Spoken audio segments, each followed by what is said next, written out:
Assalamualaikum warahmatullahi wabarakatuh. Alhamdulillah, assalatu wassalamu ala rasulillah wa ala alihi wa sahbihi wa man walah, amma ba'du. Allahumma anfa'na bima 'allamtana wa 'allimna ma yanfa'una wa zidna ilma. Allahumma inna nas'aluka ilman nafi'an wa rizqan thayyiban wa amalan mutaqabbalan. Baik para ikhwah sekalian, rahimani wa rahimakumullahu jami'an. Alhamdulillah, di pagi hari ini kita akan kembali melanjutkan kajian dari kitab Tauhid karya Syekh Muhammad bin Abdul Wahhab At-Tamimi rahimahullahu ta'ala. Dan alhamdulillah, kita hari ini telah memasuki hari kedua di bulan yang mulia, yaitu 10 hari di awal bulan Dzulhijjah. Tentu seorang muslim akan semangat berburu pahala di hari-hari yang mulia ini. Sebagaimana seorang pembisnis, orang yang pembisnis, dia akan mengintai saat-saat momen-momen yang tepat untuk berniaga atau berdagang. Cari tempat-tempat keramaian, cari kondisi yang tepat untuk berdagang biar laris gitu kan ya. Maka begitu pula orang yang sekarang sedang berniaga dengan Allah Subhanahu wa ta'ala, tidak akan menyia-nyiakan hari-hari yang mulia ini, karena seluruh amal soleh yang dikerjakan di hari yang mulia ini luar biasa pahalanya. Bahkan Nabi pernah menyebutkan dalam sebuah hadis, ma min ayyamin al-amalu soleh ahabbu ilaihi min hadhil ayyamil ashr. Tidak ada hari di mana amal soleh lebih dicintai oleh Allah dibanding hari-hari 10 ini, maksudnya 10 hari di awal bulan Dzulhijjah. Kemudian sahabat bertanya, ya Rasulullah, walal jihad fi sabilillah, bagaimana dengan jihad? Lihat para sahabat ketika bertanya amalan yang paling besar sekali, yang paling tinggi, yaitu jihad. Apakah jihad bisa menandingi amal soleh yang dikerjakan di 10 hari di awal bulan Dzulhijjah? Walal jihad, kata Nabi, jihad pun gak bisa. Luar biasa kan? Jadi saking mulianya hari tersebut, bahkan jihad pun gak bisa menandingi amal soleh yang dikerjakan di awal bulan Dzulhijjah. Kemudian Nabi menjawab, melanjutkan hadisnya, ucapannya, illa rajulan kharaja bi nafsihi wa malihi falam yarji min dzalika bi syai'in, kecuali seseorang yang berjihad di jalan Allah dengan jiwa dan hartanya, lantas dia tidak kembali, artinya apa? Mati syahid. Ini baru bisa menandingi amal soleh yang kita kerjakan di awal 10 hari di bulan Dzulhijjah. Amal soleh bersifat umum apa saja yang bisa kita kerjakan? Membaca Al-Quran, bersedekah, sholat sunnah, terutama yang wajib jangan ditinggalkan. Ditambah-tambah sholat, ditambah amal-amal sunnah. Apapun dari amal soleh, bertaubat kepada Allah Azza wa Jalla, baru banyak zikir. Nah ini kalau bisa kita khatamkan Al-Quran, kalau bisa. Dan begitu kita usahakan bisa 10 hari ini. Kemudian masih banyak lagi amal saleh, apapun itu luar biasa pahalanya. Makanya sholat duha, sholat sunnah rawatib, atau walaupun baca Quran selembar 2 lembar gitu itu jangan dilewatkan. Ingat tadi keutamaannya, jihad pun tidak bisa menandingi pahala yang dikerjakan di 10 hari di awal bulan Dzulhijjah, kecuali jihad yang dia mati syahid. Ya kan? Jadi inilah saatnya kita berniaga. Umur kita nggak banyak, tapi Allah kasih kesempatan untuk umat Nabi Muhammad, keistimewaannya amal sedikit tapi pahalanya besar. Ya, bahkan dulu para ulama menyebutkan bahwasanya dulu para salaf mengagungkan 3 waktu. Ya, yang pertama 10 hari di awal bulan Dzulhijjah. Yang kedua 10 hari di akhir bulan Ramadan. Kemudian yang ketiga 10 hari di awal bulan Muharram. Ini berturut-turut nanti. Dzulhijjah ini Muharram, ya kan? Bahkan sampai mereka silang pendapat. Mana yang lebih utama? 10 hari di awal bulan Dzulhijjah atau 10 hari di akhir bulan suci Ramadan? Insyaallah. Gimana jawabannya? Jadi para ulama menyebutkan seperti Al-Imam Ibnu Qayyim Al-Jauziyah mengkompromikan antara 2 pendapat ini. Ada yang mengatakan Dzulhijjah lebih utama, ada yang mengatakan 10 hari terakhir di bulan Ramadan lebih utama. Namun beliau mengkompromikan antara 2 pendapat ini. Kalau ditinjau dari siang harinya, 10 hari di awal bulan Dzulhijjah lebih utama, ya kan? Karena banyak amalan di situ. Ada haji, ada berkurban, ada sholat Idul Adha, ya kan? Bertakbir dan lain sebagainya. Ya, itu terjadi mana? Di siang hari. Nah, kalau ditinjau dari malamnya, 10 hari di akhir bulan Ramadan itu lebih utama. Kenapa? Karena malamnya terdapat malam Lailatul Qadar. Itu dia. Ini penjamaan yang bagus, ya. Jadi sama-sama baik, tapi ditinjau dari beberapa sisi. Nah, baik, kita akan lanjut. Insyaallah taala, ya, dari kitab tauhid ini kita akan baca di halaman 9 kalau di saya di PDF-nya. Kitab Tauhid. Beliau mengawali dengan judul bab Kitabut Tauhid. Ingat, sering saya sampaikan metode beliau di antara keistimewaan kitab ini. Ketika beliau sebutkan bab atau judul, langsung datangkan dalil. Ya, ingat metode ini seperti beliau ingin meniru siapa? Sahih Bukhari itu Imam Bukhari dalam menuliskan kitab Sahih Bukhari. Bab langsung ini dalilnya. Bab ini dalilnya. Gitu. Jadi singkat sebenarnya, singkat. Cuman yang bikin panjang lebar itu syarahnya, penjelasannya. Ya. Baik, Kitabut Tauhid. Beliau di awal bab, ya, memberikan judul Kitabut Tauhid, Kitab Tauhid. Wa qaulullahi ta'ala. Nah, ini langsung dalilnya. Firman Allah Ta'ala. Wa ma khalaqtul jinna wal insa illa liya'budun. Beliau membawakan dalil dari ayat surat Ad-Dariyat ayat 56. Wa ma khalaqtul jinna, tidaklah kami ciptakan jin, wal insa, dan manusia, illa liya'budun, melainkan agar mereka beribadah kepadaku. Ya, ingat makna ya'budun, ibadah. Penyebutan ibadah dalam Al-Quran maupun Sunnah maknanya apa?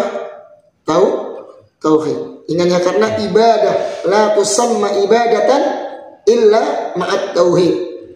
Tidak dikatakan ibadah kecuali harus diiringi dengan tauhid. Kalau hanya ibadah, ya, masih tercampur ibadah kepada Allah juga ibadah kepada selain Allah. Apakah ini tauhid? Tidak, akan merusak tauhid atau ibadah tersebut. Ingat, ibadah harus diiringi dengan tauhid. Enggak sembarang ibadah. Ibadah akan rusak. Ibadah akan batal kalau masih tercampur dengan kesyirikan. Ini ya. Ini dalil yang pertama beliau bawakan. Kita akan jelaskan, ya, satu persatu. Kita akan baca syarahnya dulu ya. Syarahnya Syekh Shalih Fauzan. Qala syarih, berkata pensyarah Syekh Shalih Fauzan, maudhu'u hadzal kitab. Maudhu itu apa? Isi atau konten. Isi atau konten kitab ini. Bayanut tauhidil ladzi aujabahu Allahu ala ibadihi. Yaitu isi daripada kitab ini adalah menjelaskan tentang tauhid. Jadi ingat ya, kitab tauhid ini fokus beliau membahas secara detail tentang tauhid. Menjelaskan tentang tauhid yang Allah wajibkan kepada hambanya. Wa khalaqahum li ajlihi, dan Allah ciptakan hambanya karena tauhid. Ingat ya, kita tercipta di dunia ini.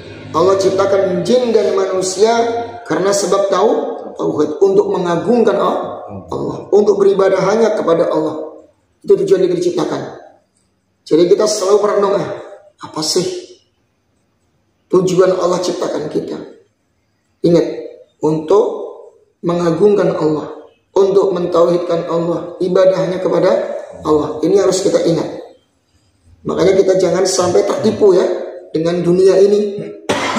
Tertipu dengan hal yang tidak ada manfaatnya. Tertipu dengan yang sia-sia. Ya, ingat tujuannya untuk ibadah. Jadi segala bentuk perkara mubah yang kita lakukan di aktivitas kita sehari-hari, ingat, kita niatkan ibadah. Kerja pun kita niatkan ibadah, maka akan bernilai pahala di situ. Kita niatkan ibadah. Paham ya? Untuk menjaga diri agar tidak bergantung kepada orang lain. Ya, menafkahi anak dan istri, kan begitu ya? Menjaga harga diri, menafkahi anak istri, itu kan ibadah. Maka niatkan di situ. Jadi nggak sekedar hanya rutinitas pulang pergi kerja, ini nggak dapat pahala ibadah. Ya, kalau kita hanya rutinitas, ya kerja rutinitas, jangan. Harus niatkan di situ, selipkan bahwasanya ini ibadah kepada Allah, mencari nafkah yang halal untuk menjaga harga diri, tidak meminta-minta kepada orang lain. Paham ya? Sama tidur juga. Kita mengistirahatkan tubuh kita. Ya. Kita tujuannya apa? Agar nanti bisa bangun sholat subuh berjamaah, gitu ya, atau sholat qiyamul lail, sholat tahajud. Ya, maka tidur kita ini bernilai pahala karena tujuannya untuk ibadah. Gitu ya. Jadi ingat, selipkan di situ niat untuk ibadah. Perkara-perkara yang mubah, maka insya Allah bernilai pahala karena kita memang diciptakan untuk beribadah. Baik, wa bayanu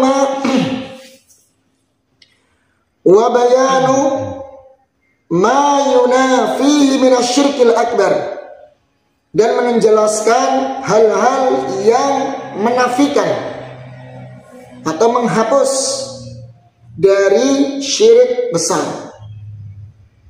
Jadi nanti tauhid itu atau ibadah tersebut akan rusak, akan terhapus disebabkan dari apa? Syirik akbar. Au yunafi kamalahul wajib, atau yang merusak atau yang menafikan kesempurnaan tauhid yang wajib. Awil mustahab, atau kesempurnaan yang mustahab, yang sunnah. Minasyirkil asghari wal bid'ah, dari syirik kecil dan perkara bid'ah. Saya akan jelasin di sini ya. Jadi kata Syekh Shalih Fauzan, bahwasanya tauhid itu memiliki amalan yang wajib. Artinya begini ya, seseorang dikatakan bertauhid kalau dia melakukan atau melaksanakan kewajiban-kewajiban dari perintah-perintah Allah Subhanahu wa ta'ala. Jadi nggak mungkin dia bisa dipisahkan. Orang yang bertauhid itu wajib melaksanakan amalan-amalan yang Allah Allah perintahkan kepadanya. Ya, contohnya sholat. Sholat ini kan perkara wajib. Orang yang bertauhid berarti harus sholat dong. Gimana dia mengatakan saya bertauhid tapi nggak pernah sholat? Kan aneh. Karena konsekuensi orang yang bertauhid yang menyempurnakan tauhid seseorang itu apa? Amalan yang wajib. Ada amalannya tauhid itu. Tidak hanya klaim belaka aja. Ya. Sholat, kemudian sholat wajib, puasa Ramadan, berbakti kepada kedua orang tua, dari amalan-amalan yang wajib harus ditunaikan. Terutama rukun-rukun Islam, ya kan? Rukun-rukun Islam, rukun-rukun iman yang wajib. Itu harus kita amalkan, kita laksanakan, kita tunaikan. Ya, yang itu semuanya akan menyempurnakan tauhid seseorang. Makanya aneh. Orang bertauhid tapi dia nggak pernah mengamalkan amalan yang wajib. Rusak tauhidnya. Ya kan? Sama. Setelah dia melakukan perkara yang melaksanakan perkara yang wajib, nanti ada amalan-amalan sunnah. Nah, amalan sunnah inilah nanti juga menyempurnakan tauhid seseorang. Ditambah dengan amalan sunnah.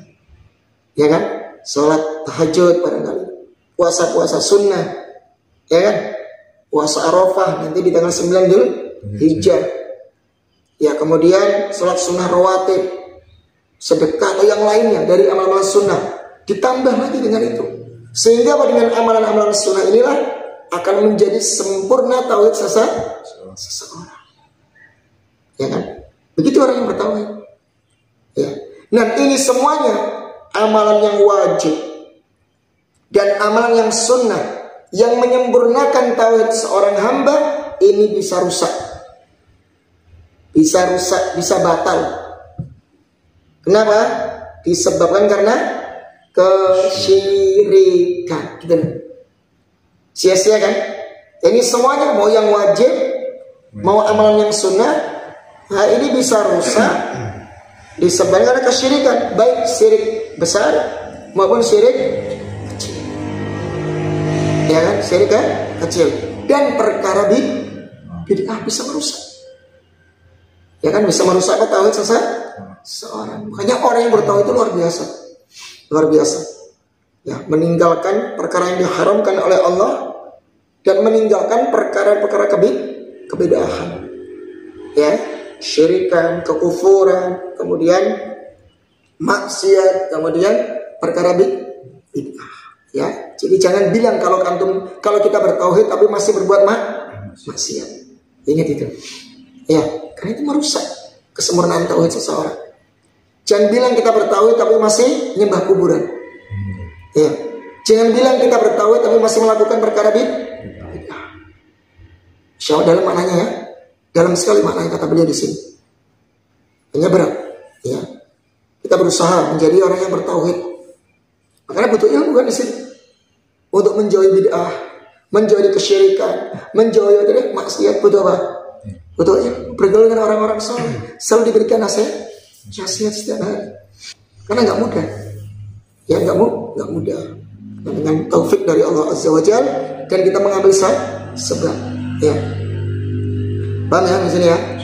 Ya, orang yang bertauhid itu harus punya amalan yang wajib maupun yang sunnah dan meninggalkan segala bentuk yang dapat merusak kesempurnaan tauhid. Baik. Kemudian di sini Syekh Shalih Fauzan akan menjelaskan makna satu persatu. Wa makna kitab. Kitab itu artinya apa? Sini ya. Karena tadi beliau memberikan judul Kitabut Tauhid, kitab tauhid. Nah, sekarang beliau akan menjelaskan tentang makna kitab. Masdaru kataba. Jadi kitab itu masdar atau akar kata dari kataba. Kalau kita belajar shorof itu namanya fi'il madhi. Akar katanya kataba yaktubu kitaban atau kitabatan katibun maktubun uktub la taktub maktabun miktabun. Itu ya, itu di ilmu shorof. Kalau Anda belajar bahasa Arab nanti ada di situ. Jadi akar kata setiap kalimat bahasa Arab itu ada akar katanya. Nah, kitab ini akar katanya dari masdar dari kataba. Bimakna jama'ah, mengumpulkan. Wal kitabatu bil qalam. Kitabah, ya, penulisan dengan qalam. Jam'ul huruf wal kalimati, yaitu mengumpulkan huruf-huruf dan kalimat-kalimat. Artinya begini ya, kitab itu kan berisikan tulisan-tulisan, ya, kalimat-kalimat, huruf-huruf yang dirangkai menjadi kata, kemudian menjadi kalimat, ya, kemudian berlembar-lembar, ya, yang berlembar-lembar, kemudian jadi lagi kitab. Jadi kitab itu kumpulan tulisan-tulisan, kumpulan huruf-huruf yang dirangkai menjadi kata, kemudian menjadi kalimat. Nah, karena banyak gitu ya, banyak kan, nggak satu dua tapi banyak, berlembar-lembar, jadilah apa? Kitab. Gitu loh. Paham ya? Itu arti dari kitab. Jadi kumpulan-kumpulan tulisan yang disatukan jadi satu bandel gitu. Satu bandel, kemudian namanya kitab. Itu loh, secara bahasa seperti itu. Ngerti ya? Baik, lanjut ya. Wat tauhid. Sekarang apa makna tauhid? Masdaruhu wahadahu. Jadi tauhid ini akar kata dari wahadahu, yaitu mengesahkan. Esa, mengesahkan, menunggalkan. Apa itu? Ai ja'alahu wahidan, yaitu menjadikan sesuatu itu apa? Satu, tunggal. Itu mana tauhid? Ya, berarti kalau kita sudah tahu makna tauhid, menjadikan sesuatu itu tunggal, satu-satunya gitu ya. Berarti kalau diselewengkan, dipalingkan kepada selainnya, berarti apa namanya? Syirik. Contohnya ini ibadah. Ya, menyembelih, contoh kurban, hewan kurban. Ini kan ibadah. Ini kan hanya untuk siapa? Allah. Ketika seseorang menyembelih kurban, mengucurkan darah hewan sembelian, ini hanya untuk Allah, lillah. Ya, Allahumma hadza laka, gitu kan ya. Ya Allah, ini darimu, untukmu, kan gitu kan, untuk Allah. Namun ketika dia menyembelih, mengucurkan darah, mengalirkan darah untuk kuburan, jin atau pohon yang dikeramatkan, itu nanti namanya apa? Kesyirikan. Nah, menyembelih hanya untuk Allah, ketika diberikan kepada selain Allah namanya perbuatan syirik, menyekutukan ya. Wal muradu bihi huna, dan yang dimaksud di sini adalah apa? Ifradullahi bil ibadah, yaitu mengesahkan Allah dengan ibadah. Inilah makna tauhid yang sebenarnya. Jadi lebih fokus ke pembahasan ibadah, bukan di tauhid rububiyah. Karena sudah saya sampaikan ya sebelumnya, ingat, kalau dalam masalah tauhid rububiyah, orang-orang musyrikun pun mereka faham.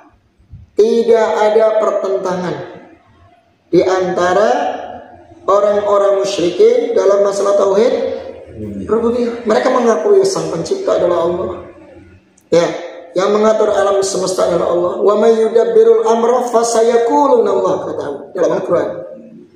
Ketika ditanya siapa yang mengatur alam semesta, mereka menjawab Allah. Tahu. Ya.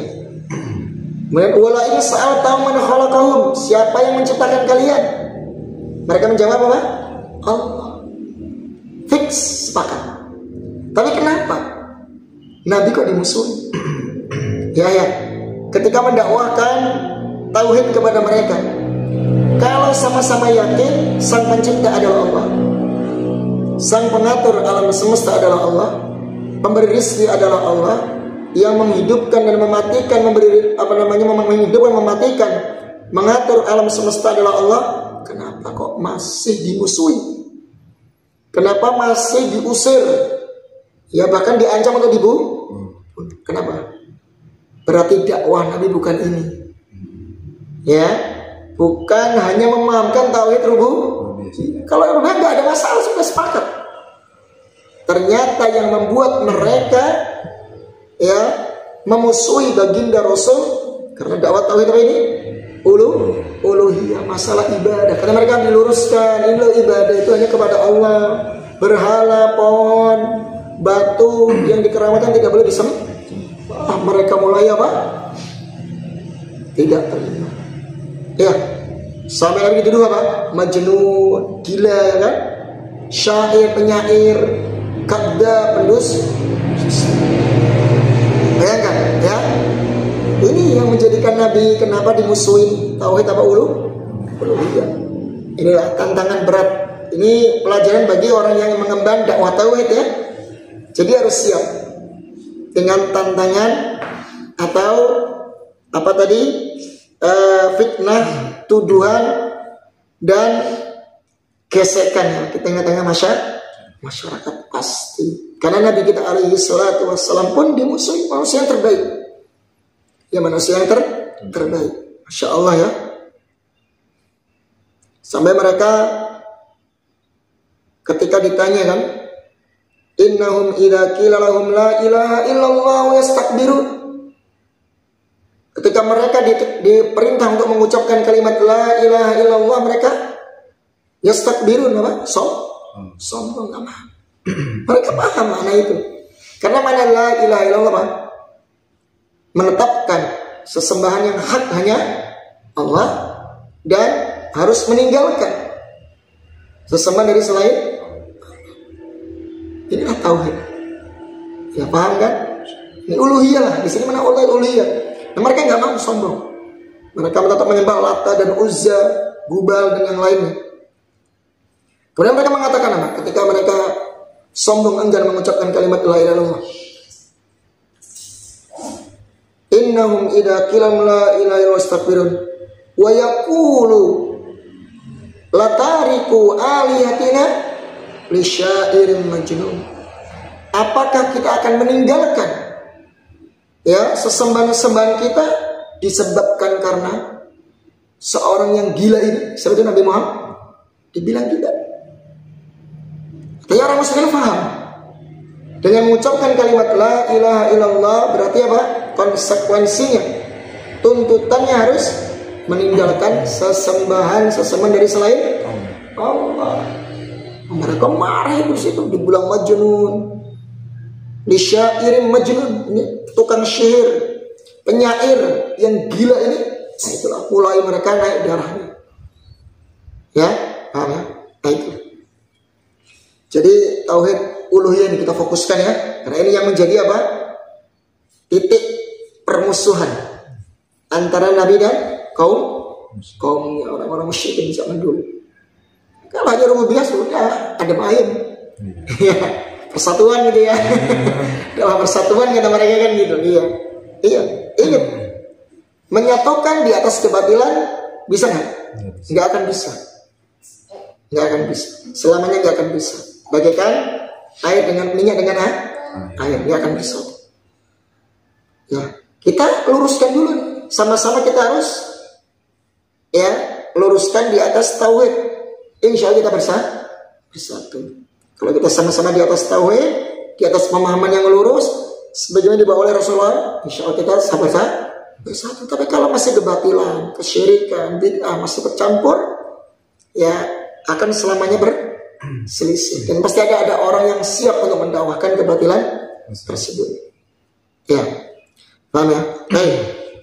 Kemudian wa khalaqtu. Sekarang beliau akan menjelaskan makna khalaqtu.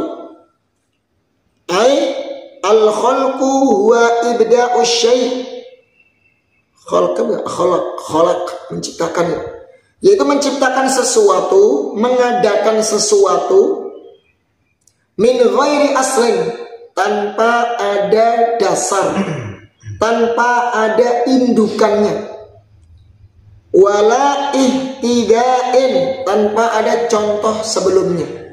Perhatikan kalimat khalaqa ini unik dalam bahasa Arab. Khalaqa itu menciptakan itu sesuatu yang tidak ada contoh sebelumnya, tidak ada indukan, dasar sebelumnya. Beda dengan kita. Contohnya manusia menciptakan ini apa? Karpet gitu ya. Kan sudah ada bahan dasarnya. Ya, benang wol. Cuma manusianya merekayasa saja, memodifikasi jadi karpet.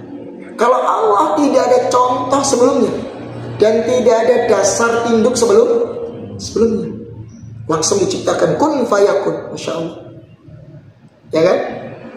Contoh buku nih, manusia bisa menciptakan buku, tapi kan dia ada bahan dasar sebelumnya, ya kan? Apa itu? Kertas. Dari kertas apa? Kertas dari apa sih? Terbuat dari apa? Pohon ya? Katanya dari pohon-pohon yang hancurkan itu ya, yang digiling hancur kemudian jadi kertas. Nah, siapa yang menciptakan pohon? Kan begitu kan? Nah, jadi kalau manusia kan hanya merekayasa, memodifikasi, ya, berkreasi lah begitu ya. Tidak dikatakan menciptakan kalau seperti itu. Ya, tidak dikatakan menciptakan.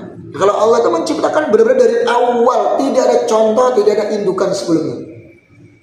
Gitu. Arti makna menciptakan, ya. Contoh lampu, manusia bisa menciptakan lampu atau membuat lampu. Ya, ini sebenarnya nggak aneh karena ada bahan dasar sebelumnya. Apa itu? Kaca, ya kan?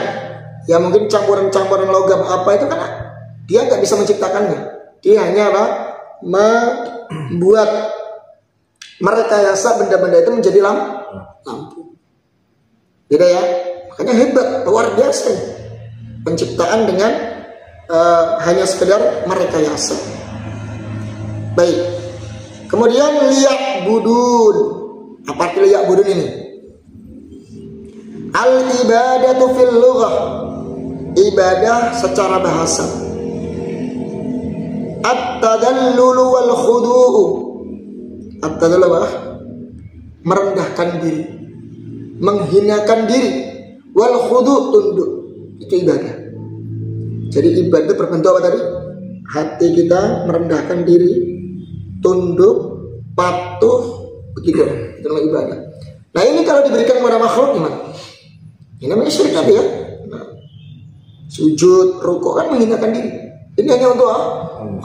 Hati rasa takut hanya kepada Allah. Wa syar'an, secara syariat apa? Ismun jami'un lima yuhibbuhu Allah wa yardah min al-aqwali wal a'mali adh-dhahirah wal batinah. Adapun secara syar'i, ya, ibadah adalah ismun jami', nama yang mencakup, yang menghimpun dari apa yang Allah cintai dan Allah ridhai. Antum garis bawahi, segala bentuk nama yang mencakup apa saja yang Allah ridhoi dan Allah cintai, dari ucapan maupun perbuatan, yang zahir maupun yang batin. Ingat definisi ibadah ya, yaitu segala bentuk nama yang mencakup apa yang Allah cintai dan Allah ridhoi, dari ucapan maupun perbuatan, baik yang lahir maupun yang batin. Itu ibadah. Ingat Pak? Yang Allah cintai dan Allah ridhai. Anak kasih contoh ke antum. Kalau ada orang, ya, memberi nafkah anak dan istrinya dengan cara yang haram, apakah itu ibadah? Hah? Ibadah bukan? Ini nafkah lah. Ibadah gak? Dengan cara yang haram tapi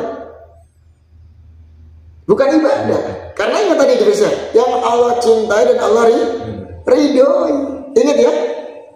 Jadi apapun sebuah amalan yang Allah cintai dan Allah ridhoi itu namanya ibadah. Tapi kalau walaupun terlihat ibadah, tapi dengan dia cara yang haram, maka bukan ibadah. Ya berarti banyak sekali ya, ibadah itu banyak sekali ya. Banyak sekali, nggak terbatas. Ya nggak terbatas. Yang penting apa yang Allah cintai dan Allah ridhoi, tidak melanggar syariat. Ya, bahkan Nabi pernah mengatakan apa? Tabassumuka liwajhi akhika shadaqah. Bayangkan, engkau tersenyum di hadapan saudaramu. Itu sudah dikatakan apa? Sedekah. Senyum saja, nggak perlu mengeluarkan harta, tenaga, ya kan, pikiran, nggak usah, tersenyum, bermuka senyum, menunjukkan ceria, ya kan, kepada saudara kita, biar dia nggak khawatir sama kita. Itu sudah sedekah. Berarti kalau sedekah Allah cintai nggak? Iya. Allah ridha nggak? Iya. Berarti ibadah bukan? Ya ibadah, kan gitu. Ya kan, gampang kan gitu caranya. Bahkan Nabi pernah mengatakan apa? Dalam hadis yang lain ya, tentang imatatul adha anit tariq. Di antara bentuk keimanan, iman seseorang. Berarti iman itu Allah cintai nggak? Yeah. Allah ridai nggak? Imatatul adha anit tariq, menyingkirkan duri dari jalan. Menyingkirkan duri loh, gampang kan? Semua orang bisa, insya Allah. Duri, entah apa, mungkin kaca yang membahayakan orang lewat, atau kayu barangkali aja. Ini kan duri kan dikasih permisalan yang paling kecil ya, yang bisa nanti entah kaca, beling gitu ya, atau mungkin kayu yang menghalangi orang jalan gitu ya. Itu bagian dari apa? Ibadah. Ya, makanya ini cakupan dari definisi ini luar biasa, mencakup semuanya. Yang penting jangan perkara yang Allah murkai ya, yang Allah murkai, yang Allah larang, yang Allah tidak ridho kepada perkara tersebut. Itu baru bukan ibadah. Gitu ah. Nah, cukup ah? Hah? Apa sedikit lagi?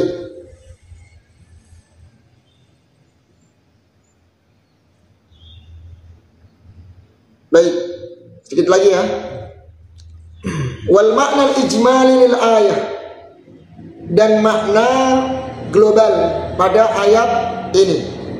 Jadi makna global apa dalam ayat surat Al-Dhariyat ayat tadi 56. Wa ma khalaqtul jinna wal insa illa liya'budun. Makna global dari ayat tersebut, annallaha ta'ala akhbara, sesungguhnya Allah Subhanahu wa taala mengkhabarkan, annahu ma khalaqal insa wal jinna illa liibadatih, sesungguhnya Allah tidak menciptakan manusia dan jin melainkan untuk beribadah kepadanya. Ya, wa fayya bayanun, dan dia menjelaskan lil hikmati fi khalqihim, dan dia ada penjelasan ayat tersebut apa? Menjelaskan hikmah penciptaan jin dan manusia. Hikmahnya, jadi ada hikmahnya untuk ibadah. Falam yarid minhum ma turidu sadatu min abidiha minal i'anati lahum birrizqi wal it'am. Allah tidak menginginkan dari hambanya yang sebagaimana seorang majikan atau tuan yang dia menginginkan dari budaknya agar mendapatkan pertolongan darinya dan dengan rizki maupun memberi makan. Ingat, berarti di sini ada faedah bahwasannya ketika Allah perintahkan kita untuk ibadah, mentauhidkan Allah, bukan berarti Allah butuh kepada kita, enggak. Ingat ya, jangan kita pahami, oh berarti Allah ketika perintahkan kita, ciptakan kita, berarti Allah butuh sama kita. Enggak sama sekali enggak. Jangan kau samakan seorang majikan atau tuan kepada budaknya, yang untuk dia atau karyawan, seorang bos kepada karyawannya. Ketika bos ya membutuhkan karyawan, atau seorang majikan butuh kepada budak, itu apa? Untuk mensukseskan proyeknya, usahanya, kan itu aja. Artinya si tuan tadi butuh kan kepada si budak tersebut, atau seorang bos itu butuh kepada karyawan agar ikut membantu dalam mensukseskan mungkin ya usahanya, produknya, kan begitu. Tapi Allah tidak demikian. Ketika kita diperintah untuk ibadah hanya kepada Allah, bukan berarti oh butuh sama kita ya. Oh enggak, na'udzubillah. Kalian mau kufur terserah, mau ibadah gak ibadah terserah. Tapi ingat nanti di hari akhirat, kan gitu ya. In takfuru fa innallaha ghaniyyun ankum. Jika kalian kufur silahkan. Tapi ingat Allah Maha Kaya dan tahu sendiri nanti akibatnya. Udah gitu saja, nggak ada paksaan, ya kan? Jangan dianggap seperti itu. Oh, berarti Allah butuh kita. Enggak, Allah nggak butuh makan dengan kalian. Allah nggak butuh rizki dari kalian. Enggak sama sekali. Wa innama aradal maslahata lahu. Tapi Allah menginginkan, justru Allah menginginkan apa? Maslahat, kebaikan untuk hamba.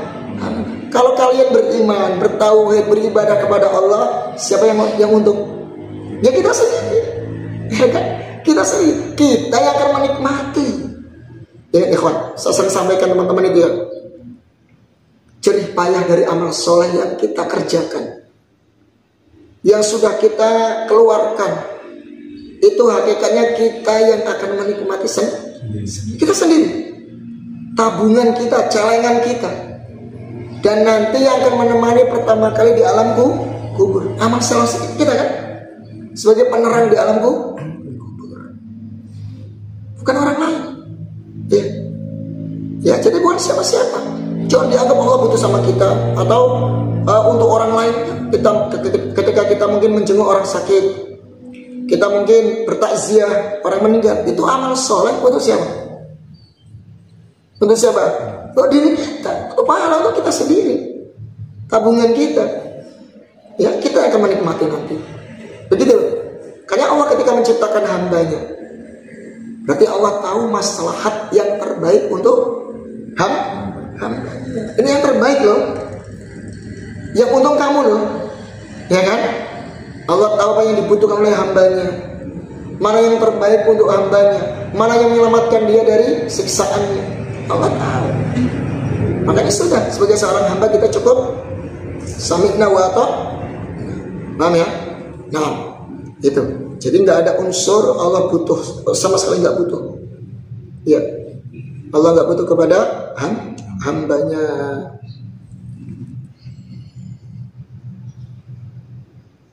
Baik, mungkin cukup ya.